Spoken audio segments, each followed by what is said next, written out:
Hey everyone, I'm Kevin with JCR Off-Road and Victory 4x4. In today's video, I'm going to walk you through how to assemble and install our off-grid fridge slide in the back of our 2022 Ford Bronco.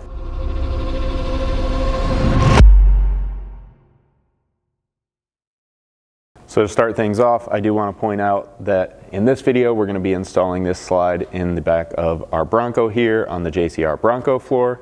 However, the slide assembly and installation is going to be pretty much exactly the same regardless of what vehicle you're working on, and the only differences will come on the actual floor panels like you see here. Now with that being said, we'll start off by installing the provided nut tabs to the bottom side of our floor panel here.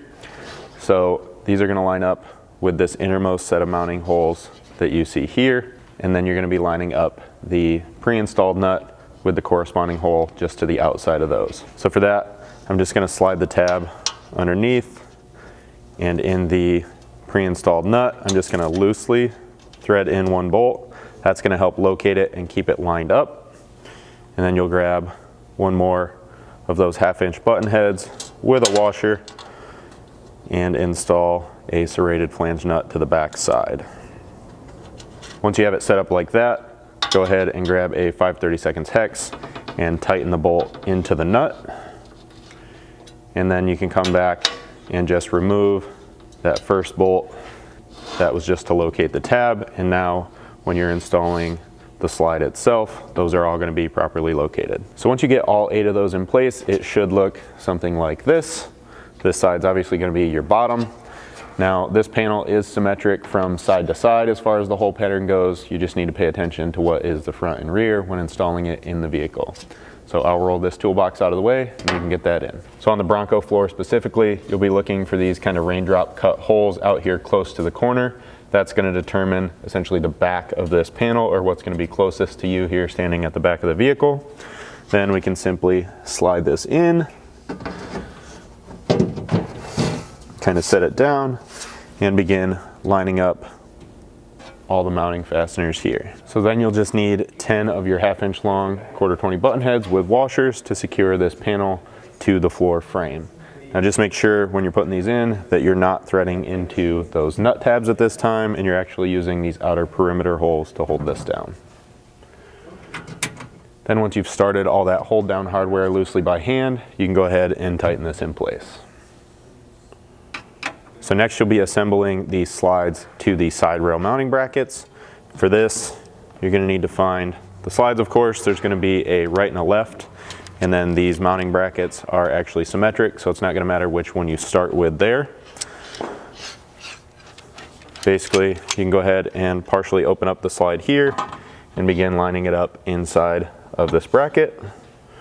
You'll be looking to line up this 1/4-inch hole here with the second mounting hole from the end on the bracket itself, and then you can install the 3/8 long 1/4-20 button heads in these locations. Now inside of here we're going to be using a non-locking hex nut, so at these locations you'll want the medium strength thread locker that we supply in the bolt pack. Go ahead and put just a little bit of that onto each of these fasteners.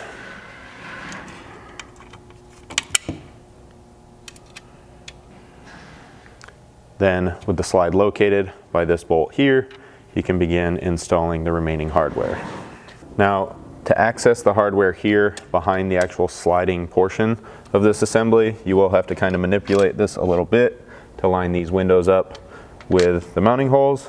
So you can go ahead and pick this tab up to slide this rear section independently, and then you can see here that's going to line up with the front hole. Then again, just one of those button heads and the hex nut here on the inside.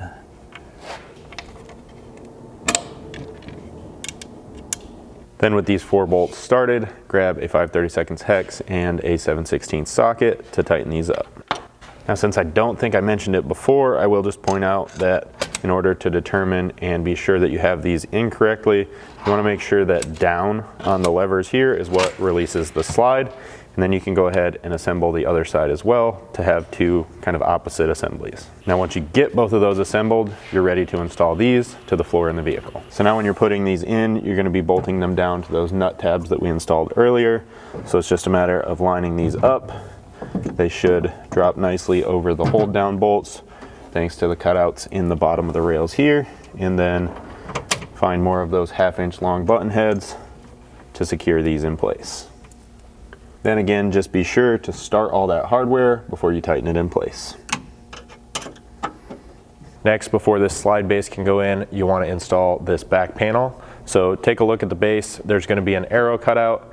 That arrow is going to face toward the rear of the vehicle, meaning this needs to go on the opposite end.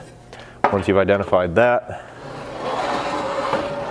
you'll simply slide it over here, line up both the top and bottom mounting holes, and install 3/8 button head hardware with those flange locking nuts here on the inside. Now you're also going to find your slide faceplate. And with all this stuff, that can just be set to the side for now, as we'll assemble that once this is bolted into those slides. Now the way this is set up, you can install it as I have it here, or if your fridge, for example, is too big to fit inside of the platform, you can flip it over, install it like this in the other set of holes, and then simply mount your fridge right to the top. Now with what we're doing today, I'm going to flip it back over, install it like this. So I'll start by just dropping it down in between the two slides here and leaving about half of it hanging out, just so that it kind of balances in there and isn't trying to fall out of the back of the vehicle. Once you have it set up like this, go ahead and pull the actual slide assembly out until it's about flush with the end of the drawer, and then you can begin lining up the mounting holes here. Now in this configuration, you're looking for this lower set of holes to line up with the hole in the slide, and then from the inside out, you'll be installing, again, a 3/8 long button head. In this configuration, you're also using those non-locking nuts again, so you want to make sure to use a little bit of that thread locker. So then you can just work your way down the side and install the 4 bolts on either side. Once you have these front 2 bolts in on each side, kind of loosely holding this base in place, you can then slide it out the rest of the way to get these back 2 bolts started.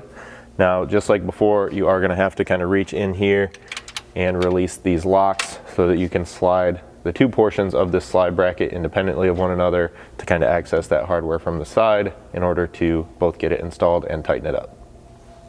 Now, once you get these front 2 bolts started on both sides, that'll kind of loosely support the drawer so that you can slide it the rest of the way out and work on getting this back hardware in. Just like before when you were installing the slide bracket into the slide frame, you will have to kind of manipulate this in and out so that you can access this hardware through the little side windows in there to both get them in and get them tight. Now after you get all that hardware tight, go ahead and slide this in and out, make sure these locks are functioning properly, and then we can begin assembling the face. Now is when you'll want to find the drawer face, and you can kind of either just loosely slide it into place like this and work around it in the front to get the press lever installed, or what I found is easiest is to just kind of temporarily install the top 2 bolts to just hold that in place while you're working out front here, and then we'll remove those and reinstall them when we're doing the final cover plate. So now you'll find the press lever. Obviously where it's got press cut into it, that kind of identifies it, but that's also going to be the side that faces up.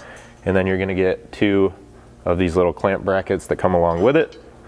Those you will simply slide in behind the holes out here. There are a left and a right, so just make sure that the tab kind of faces out and mounts flush with the end of this one. And then you'll use 3/8 long 1/4 20 button heads here, and in this case install no washers, and that's just for a little bit of additional clearance. And then I'll start off by just installing this inside bolt into each of those so that we can still maneuver and manipulate them a little bit to get them around the latches down here. Then with both of these brackets loosely in place, you can kind of slide it in around the 2 red release levers here, and then install the last 2 3/8 long button heads. So then as you go to tighten this up, you're going to want to look at a couple things. You want to make sure this face is pushed back kind of tight to its mount so you get an accurate distance between the back of the lever here and the front of this face. And then you just want to make sure that's about 1/8 of an inch to a 3/16 gap between those 2 so that it has plenty of clearance as it moves up and down.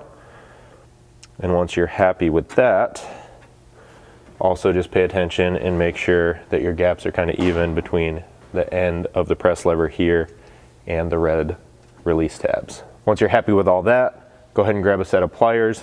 I have wrapped electrical tape around the ends of these ones just to prevent any damage to the powder coat here on our lever. You could also just use a rag real quick between the two or whatever works for you.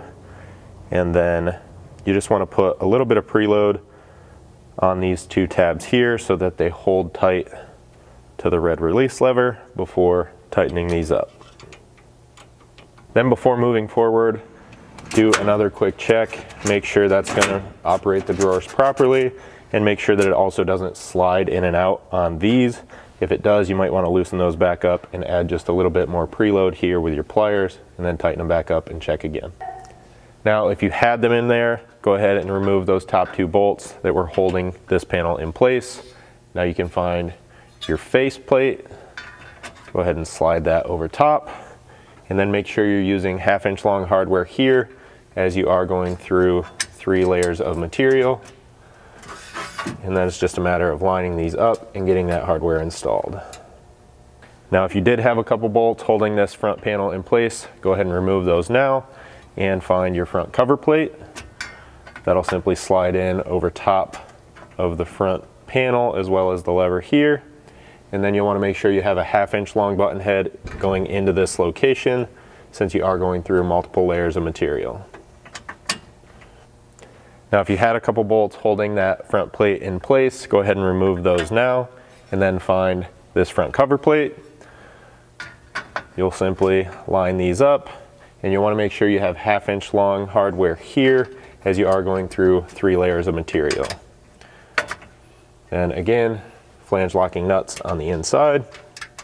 Then just make sure you get all 4 of these mounting bolts in place before you tighten it up. So after you get this hardware tight, just go ahead and give this one last kind of functionality test, and then you're ready to install your fridge. So at this point, your installation is complete.